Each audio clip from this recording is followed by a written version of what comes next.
अस्सलाम वालेकुम। सिरात मुस्तकीम चैनल में आप सबको मैं खुश आमदीद कहता हूँ। सऊदी अरब के महकमा पासपोर्ट ने सऊदी शहरियों और मुकीम गैर मुल्कियों को एक एलामिया जारी करके बताया है कि अकामा और लेबर कवानीन की खिलाफ वर्जी करने वालों के अलावा कफीलों से भागे हुए कारकुनों की मदद करना, इनसे काम लेना, इन्हें पनाह देना या किसी भी किस्म की सहूलत फराहम करना एक बड़ा जुर्म है।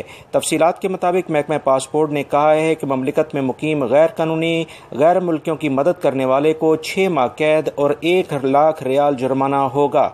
महकमा पासपोर्ट ने मजीद कहा है कि गैर कानूनी गैर मुल्कियों को किसी भी किस्म की सहूलत फराहम करने वाला अगर गैर मुल्की है तो सज़ा के बाद इसे लाजमी तौर पर सऊदी अरब से डिपोर्ट कर दिया जाएगा।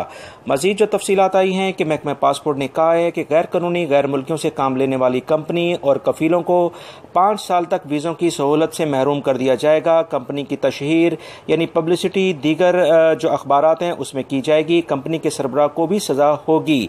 अगर कंपनी का मैनेजर गैर मुल्की हुआ तो इसकी सज़ा के बाद इसे मुल्क से डिपोर्ट कर दिया जाएगा।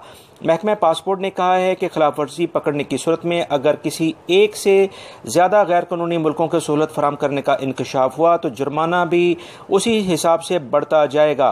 महकमे ने कहा है कि सऊदी कफील से अगर कारकुन फरार हो जाता है यानी हरूब उसका लग जाता है तो इसे चाहिए कि फौरी तौर पर ऑनलाइन सिस्टम अबशर के जरिए इसकी इतला करे, अदरवाइज इस कफील के खिलाफ भी कार्रवाई होगी। लिहाजा वो तमाम गैर मुल्की अफराद जिनका हरूब लगा है अगर इनके कफील ने अबशर अकाउंट के जरिए जवाजात या वजारत अमल को मुतनब्बा नहीं किया है तो वो कफील भी अब मुजरिम कहलाएगा। ये कुछ अहम तरीन खबरें आई थी जो मैंने आपसे फौरी तौर पर शेयर कर दी है। मेरी इस वीडियो को लाइक करके अपने दूसरे दोस्तों से लाजमी शेयर कर दीजिएगा।